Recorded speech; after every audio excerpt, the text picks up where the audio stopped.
Hello guys, welcome back to my YouTube channel. कैसे हैं आप सब? मे बी सभी बहुत ही अच्छे होंगे और आपकी एग्ज़ाम की तैयारी भी बहुत अच्छी चल रही होगी। तो हम लोग कर रहे थे यूपीएसआई की मूल विधि में हम लोगों ने स्टार्टिंग में जो मतलब बीएनएस और आईपीसी के थ्रू जो अपडेशन हुई है वो सब पढ़ी। उसके बाद में हमने बीएनएस का चैप्टर फर्स्ट स्टार्ट किया, जिसका हमने सेक्शन 1 कर लिया। सेक्शन 2 हमारा चल रहा था, जिसमें से हमने सब सेक्शन 30 कर लिए हैं, जिनमें हमने डेफिनेशंस को पढ़ा है ना। अब तक जो डेफिनेशंस पढ़ी है मे बी वो सभी आपको याद हो गई होंगी। अगर आपने अभी तक नहीं देखी हैं तो हमारे प्रीवियस लेक्चर के द्वारा देख सकते हो। ठीक है, चलो अब हम आज का जो हमारा लेक्चर है वो शुरू करने जा रहे हैं। और फटाफट से अपने दोस्तों को भी शेयर कर दो ये वीडियो, क्योंकि ये वीडियो सभी के लिए बहुत ही इंपॉर्टेंट होने वाली है। तो चलिए आज के जो बचे हुए सब सेक्शंस हैं वो करेंगे। तो सेक्शन 2 के सब सेक्शन 31 में आता है वैल्यूएबल सिक्योरिटी, यानी कि जो हमारी लाइफ में लाइफ टाइम तक काफ़ी इंपॉर्टेंट रहती है। होता तो सिर्फ एक ही कागज़ है, यानी कि एक डॉक्यूमेंट है, बट ये बहुत ही इंपॉर्टेंट होता है। तो वैल्यूएबल सिक्योरिटी कहने का मतलब क्या हुआ? इंपॉर्टेंट डॉक्यूमेंट जैसे कि हमारी मार्कशीट,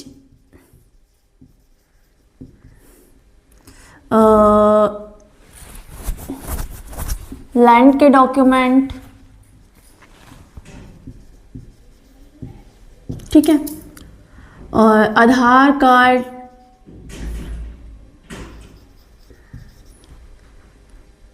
कार डॉक्यूमेंट्स, ठीक है। ये सब क्या है? हमारी वैल्यूएबल सिक्योरिटीज है, जिनका हमारे पास होना बहुत जरूरी है। ठीक है, तो ये हमारे सेक्शन 2 के 31 के अंदर इनकी डेफिनेशन दी गई है। सेक्शन 2 के 32 के अंदर वेसल की दी गई है। वेसल यानी कि जलयान। जो भी वाहन या जो भी चीज़ें पानी के अंदर चलती हैं तो उन्हें जलयान बोलते हैं, यानी कि जो हमें थोड़ा बहुत सपोर्ट करती हैं हमारी डेली लाइफ के अंदर। लाइक जैसे हमारी डेली लाइफ नहीं, बिजनेस की डेली लाइफ के अंदर। ठीक है, तो जलयान में क्या होता है? शिप आती है, बोट आती है, इस टाइप की चीज़ें आती हैं, है ना। तो यही चीज़ें जो पानी में चलती हो, आप लोगों को आई थिंक समझ आ गया होगा। सेक्शन 2 का 33 इसके अंदर आता है वॉल्यूंट्री यानी कि स्वेच्छा यानी कि अपनी इच्छा से हम जो भी काम करते हैं उसको बोलते हैं वॉल्यूंट्री, यानी कि किसी ने हम पर प्रेशर नहीं डाला, कोई दबाव नहीं है, तो हम अपनी इच्छा से कर रहे हैं। ठीक है, जैसे कि हमारे जो बच्चे होते हैं ना, वो अपनी इच्छा से खेलते हैं, है ना। और अपनी इच्छा से कई लोगों को कुकिंग पसंद होती है, स्वेच्छा, जिन पर कोई प्रेशर नहीं जाता। कई बार क्या होता है, हमारे पेरेंट्स बोलते हैं हमें कुछ ना कुछ सीखने के लिए, तो वो वॉलंटरी नहीं हुआ, बट जो काम हम अपनी इच्छा से करते हैं वो वॉलंटरी कहलाता है। ओके, इसके बाद आता है सेक्शन 2 का 34 विल यानी कि वसीहत। अब वसीहत क्या चीज़ है? जैसे कि हमसे बड़े होते हैं, जिनके नाम पर हमारे ज़मीन के कागज़, लैंड के कागज़ वगैरह होते हैं ना, तो वो वसीयतनामा बना देते हैं। किस लिए? ताकि प्रॉपर्टी को ईजिली डिवाइड किया जा सके। तो क्या है? डॉक्यूमेंट टू डिवाइड प्रॉपर्टी को डिवाइड करने वाला एक डॉक्यूमेंट है, जिसको हम लोग बोलते हैं विल यानी कि वसीयत। ये आती है सेक्शन 2 के 34 के अंदर। सेक्शन 2 के 35 में, और ये जो विल वाला था ना 34 का, ये आईपीसी का सेक्शन नंबर 31 था। अच्छा, उसके बाद में सेक्शन 2 का 35, इसमें वुमेन को डिफाइन किया गया। वुमेन यानी कि स्त्रीलिंग, स्त्री किस टाइप की? जो ह्यूमन बीइंग में आती है, सिर्फ उस वुमेन को लिया जाएगा। यानी कि स्त्रीलिंग के अंदर कभी हम लोग न्यूट्रल थिंग्स को नहीं ले सकते या फिर निर्जीव चीज़ों को नहीं ले सकते, ओनली वुमेन को लिया जाएगा। ठीक है, ह्यूमन बीइंग की, ना कि एनिमल्स में। तो वुमेन का मीन क्या है? ह्यूमन लेडी, उसको बोलते हैं हम लोग वुमेन। उसके बाद आता है सेक्शन 2 का 36 रॉन्गफुल गेन क्या है? हमको पता है कोई चीज़ गलत है, अवैध तरीके से कर रहे हैं हम, गैर कानूनी तरीके से कर रहे हैं, बट उससे हमको प्रॉफिट हो रहा है, तो वो क्या हुआ? रॉन्गफुल गेन, यानी कि हमने जानबूझकर गेन, मतलब अपने को प्रॉफिट देने के लिए ये सब किया। ठीक है, उसके बाद हमारा आता है सेक्शन 2 का 37 रॉन्गफुल लॉस। अब लॉस के अंदर क्या होता है? रॉन्गफुल लॉस में कि जानबूझ के हम कुछ ऐसा करते हैं जिससे किसी अदर पर्सन को, मतलब हमारी इंटेंशन है किसी अदर पर्सन को नुकसान पहुंचाने की, तो वो क्या हुआ, रॉन्गफुल लॉस हुआ, क्योंकि हमारी इंटेंशन है किसी इंसान को नुकसान पहुंचाने की, वो भी जानबूझकर, तो वो क्या हुआ, रॉन्गफुल लॉस हुआ। तो एक बार हम फिर से रिपीट कर लेते हैं इन सेक्शंस को। सेक्शन नंबर 2 का 31 वैल्यूएबल सिक्योरिटी, सेक्शन 2 का 32 वेसल, सेक्शन 2 का 33 वॉल्यूंटरली, सेक्शन 2 का 34 विल, सेक्शन 2 का 35 वुमेन, सेक्शन 2 का 36 wrongful गेन, सेक्शन 2 का 37 wrongful लॉस। मे बी आप सभी को ये all sections and sub section समझ में आ चुके होंगे। तो हमारे चैप्टर फर्स्ट का सेक्शन नंबर 1 और सेक्शन नंबर 2 दोनों कंप्लीट हो चुके हैं। आज अब हम सेक्शन नंबर 3 को स्टार्ट करेंगे, चैप्टर 1 का सेक्शन नंबर 3। ठीक है, जो सेक्शन नंबर 1 था उसके अंदर क्या बताया गया था, ब्रीफ नेम के बारे में बताया गया था। ठीक है, उसका section number 2 brief name, expansion और कब स्टार्ट हुआ था इस चीज के बारे में बताया था। सेक्शन नंबर 2 के अंदर क्या है, इसके अंदर कौन कौन सी डेफिनेशंस आती हैं उसके बारे में बताया है। ठीक है, अब हम करेंगे सेक्शन नंबर 3। तो आप सभी को बहुत अच्छे से रेडी करना है इन टॉपिक्स को, क्योंकि इनमें से क्वेश्चन जो है वो पक्का पक्का और पक्का ही बनेगा।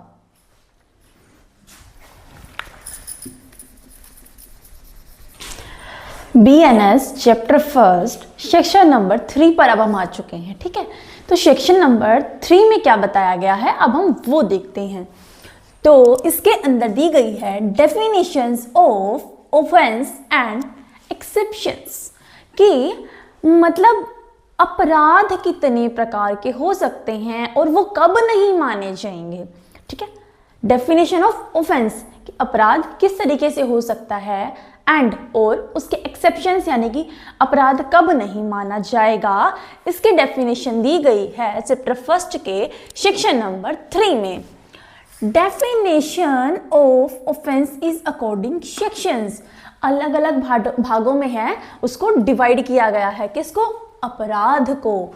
ठीक है, with offence there is provision of exceptions, और हर इसके अंदर ना हर एक ऑफेंस की अलग डेफिनेशन दी गई है। ठीक है, चोरी की अलग है, डकैती की अलग है, झपट्टा मारी की अलग है, और किसी को खत्म करने की अलग है, मतलब कि प्लानिंग बना के खत्म करना अलग, मतलब किसी की प्लानिंग बना करके डेथ की है उसके लिए अलग से धारा दी गई है। तो हर एक ऑफेंस की पर्टिकुलर धारा बनाई गई है। ठीक है, और पर्टिकुलर ही उनकी एक्सेप्शंस भी रखे गए हैं। तो सेक्शन नंबर 3 का जो चैप्टर फर्स्ट का सेक्शन नंबर 3 है उसके अंदर यही बताया गया है, definition of offence and exceptions. Definition of offence is according sections, यानी कि उनको उनके नाम के हिसाब से अलग अलग डेफिनेशन दी गई है। With offence there is a provision of exceptions, जितनी धाराएं दी गई हैं उनके एक्सेप्शंस जो हैं वो अलग अलग हैं। तो प्यारे बच्चों, हमारा जो सेक्शन 3 का सब सेक्शन 2 है वो क्या बनेगा, Once explanation of term is absolute। इसका मीनिंग क्या हुआ, किसी भी धारा के अंदर किसी भी गुनाह यानी कि अपराध को जिस तरीके से बताया गया है उसको बिल्कुल वैसे ही एक्सेप्ट किया जाएगा, उसके अंदर कोई भी चेंजेस नहीं कर सकते हैं। ये बात हमको सेक्शन 3 के पार्ट नंबर 2 में बताई गई है कि वंस एक्सप्लेनेशन एक बार बन चुका है जो ऑफ टर्म इज एब्सोल्यूट, उसको माना ही जाएगा। ठीक है, उसके बाद आता है सेक्शन नंबर 3 का सेक्शन नंबर 3 का सब सेक्शन 3, इस definition of control over property. Control over property यानी कि प्रॉपर्टी तो किसी और की है लेकिन कंट्रोल हम कर रहे हैं, एक तरीके से कब्जा करना। तो कब्जा तो आप सभी को पता ही है कैसे करते हैं। ठीक है, तो इसी की जो डेफिनेशन है वो दे रखी है कि कब्जा किसको कहते हैं और उस पर मालिकाना हक किसका होगा। जैसे कि मान लो किसी व्यक्ति की प्रॉपर्टी है, उसके नौकर के पास है, उसके क्लर्क के पास है, उसकी वाइफ के पास है, उसके बच्चों के पास है, या किसी रिलेटिव के पास में है। ठीक है, मान लो कोई पर्सन बीमार है, उसने अपने जो कागज वगैरह हैं एक बार के लिए किसी को संभालने के लिए दे दिए कि आपके पास ये मेरी प्रॉपर्टी रखी हुई है, ठीक है, तो सामने वाले का कब्जा उसके ऊपर, लेकिन मालिकाना हक किसका होगा? ओनर, यानी कि जिसकी प्रॉपर्टी है मालिकाना हक उसी का रहेगा। लाइक हम एग्जांपल लेते हैं, एक व्यक्ति है जो इंडिया से बाहर गया। कहाँ गया? इंडिया से बाहर गया, आउट, ठीक है। तो अभी घर पे कौन रह रहा है? उसकी वाइफ रह रही है, प्रॉपर्टी भी इसी के पास है, कागज भी इसी के पास है, लेकिन जब ये वापिस आया तो ओनरशिप किसकी है? उसी की मानी जाएगी, ठीक है। तो यही चीज दिखाई गई है इसके अंदर कि कब्जे करने की डेफिनेशन दी गई है, लेकिन ओनरशिप किसकी रहती है वो भी बताया गया है। ओनरशिप उसी इंसान की रहेगी जिसकी वो प्रॉपर्टी है। उसके बाद आता है सेक्शन नंबर 3 का 4, इलीगल ओमिशन। ओमिशन क्या होता है? ओमिशन वैसे भूल चूक भी हो सकता है, और लोप यानी कि गायब हो जाना। तो वेरी सिंपल, गायब हो जाना इलीगल ओमिशन या भूल चूक। तो अब मान लो किसी को कोई काम दिया गया है, वो उस काम को करना भूल गया, तो वो इलीगली ओमिशन के अंदर, यानी कि वो इलीगल तरीके से भूल गया है उस चीज को करना, तो क्या आएगा? सेक्शन 3 के 4 के अंदर आएगा। इलीगल क्या होता है? अवैध कार्य, अवैध रूप से वो भूल गया है उस चीज को, ठीक है। कोई भी काम दिया गया है वो उसने जानबूझ करके नहीं किया, भूलने की एक्टिंग करते हुए, या फिर जानबूझकर उस चीज को गायब कर दिया, तो कहां पर आएगा? सेक्शन नंबर 3 के सब सेक्शन 4 में। उसके बाद आता है सेक्शन 3 के सब सेक्शन 5 को। ये सबसे ज्यादा खतरनाक पॉइंट माना गया है। क्यों माना गया है? Crime committed of common intention. Crime committed यानी कि बहुत सारे लोग हैं सेम लेवल के जो कि एक ही काम करने आए थे, कमिटेड हो गए, लेकिन आए कॉमन वर्क के लिए थे, कॉमन इंटेंशन से आए थे कि हमको मतलब ये चीज़ करनी है। उन लोगों ने प्लान कर रखा था, लाइक उनको चोरी करनी है, ठीक है। तो जो 4-5 लोग आए उनको चोरी करनी है, तो उनकी कॉमन इंटेंशन क्या है? चोरी करने की। बट चोरी करते टाइम किसी ने उनको देख लिया और उन्होंने ऑन द स्पॉट उसका मर्डर कर दिया। तो इंटेंशन क्या थी? कॉमन इंटेंशन किस चीज की थी? चोरी की थी। बट क्या हुआ? मर्डर हो गया। मर्डर हो गया तो क्या हुआ? Crime committed. अभी इकट्ठे होके आए थे ना, तो सभी के ऊपर चार्जेस इक्वल लगेंगे, सभी को सजा जो है वो बराबर होगी, किसी के साथ पार्शियलिटी नहीं की जाएगी क्योंकि वो कमिटेड थी। नेक्स्ट आता है सेक्शन 3 का 6, crime committed with criminal intention. उसमें क्या था? कॉमन इंटेंशन थी, हम किसी और इंटेंशन से आए थे बट क्राइम हो गया। यहाँ पर क्या है? हम करने ही क्राइम आए थे, एक ग्रुप बना करके, एक टीम बना करके क्राइम कमिटेड होकर आए थे। करना क्या है? क्रिमिनल इंटेंशन, यानी कि किसी को मारने ही आए थे। तो वहां पर भी सजा का एक लंबा प्रावधान रखा गया है जो कि सभी के लिए, यानी कि जितने भी व्यक्ति उस गुनाह में शामिल हैं उन सबको सजा मिलेगी और इक्वल मिलेगी। सेक्शन 3 का 8 आता है असिस्टेंस इन क्राइम। किसी भी क्राइम के अंदर गलती से पार्टिसिपेशन कर लेना या जानबूझ करके सहभागी होना, लेकिन उसको भी इक्वल ही माना जाएगा और उनको भी सजा इक्वल ही दी जाएगी। तो सेक्शन 3 के अंदर, चैप्टर 1 के सेक्शन 3 के अंदर हमने ऑफेंस की डेफिनेशन की है। अभी चैप्टर 1 जो है हमारा, देखो हमारे बीएनएस के अंदर टोटल 20 चैप्टर्स हैं, जिनमें से 358 सेक्शंस हैं, और अभी हमने चैप्टर 1 कर लिया है, ठीक है, जिसमें हमने उसका ब्रीफ नेम,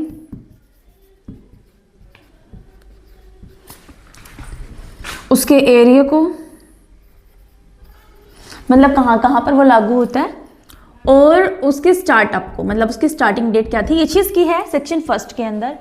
अब चैप्टर 2 के अंदर क्या, ये चीज हमने की है चैप्टर 1 के अंदर, ठीक है, उसके ब्रीफ नेम को, उसके एरिया को, और इसको इसी वजह से प्रिलिमिनरी एक्ट भी कहा जाता है। प्रिलिमिनरी यानी कि जो बिल्कुल स्टार्टिंग में दिखाया गया है, ठीक है, प्रायिकता, प्रारंभिक, ये चीजें। फिर आता है सेक्शन 1 के अंदर हमने, चैप्टर 1 के अंदर सेक्शन 1, 2 और 3 किए। 1 के अंदर हमने इस चीज को पढ़ा कि इसकी डेफिनेशंस वगैरह, वो सॉरी ब्रीफ नेम क्या है, ये चीज़ें, ठीक है। सेक्शन 2 के अंदर इसकी डेफिनेशंस को पढ़ा। सेक्शन 3 के अंदर हमने ऑफेंस की डेफिनेशन को पढ़ा कि अलग अलग जगह पर अलग अलग हो सकती है। अब हम कल से शुरू करेंगे चैप्टर नंबर 2। चैप्टर 2 के अंदर जो सेक्शन है वो हैं 4 to 13, 4 से 13 तक के हम करेंगे। इसमें थे 1 से 3, 1 2 3 तो इसमें थे चैप्टर 1 के अंदर। चैप्टर 2 के अंदर 4 to 13 तक के सब सेक्शंस हैं, ठीक है, जो कि हम कल करेंगे। ओके, और आज के जो हमारे ये वाले सेक्शंस थे वो मैंने आपको करवा दिए हैं, जिसमें से एक बार हम रिवीजन फिर से कर लेते हैं। सेक्शन 3 के अंदर हमें क्या बताया गया, definition of offence and exceptions बताई गई है। सेक्शन 3 के 2 में once explain of terms is absolute. Section 3 के 3 में definition of control over property. Section 3 के 4 में इलीगल ओमिशन। सेक्शन 3 के 5 में crime committed of common intention. Section 3 के 6 में crime committed with criminal intention. Section 3 के 8 में असिस्टेंस इन क्राइम। ये चीज़ इसमें दिखाई गई है, ठीक है। तो अगर आपको लेक्चर अच्छा लगा हो तो लाइक करना, कमेंट करना, और अपने दोस्तों जो कि यूपीएससी की तैयारी कर रहे हैं, यूपीएसआई की तैयारी कर रहे हैं, उन लोगों को शेयर करना बिल्कुल मत भूलना। Thanks for watching.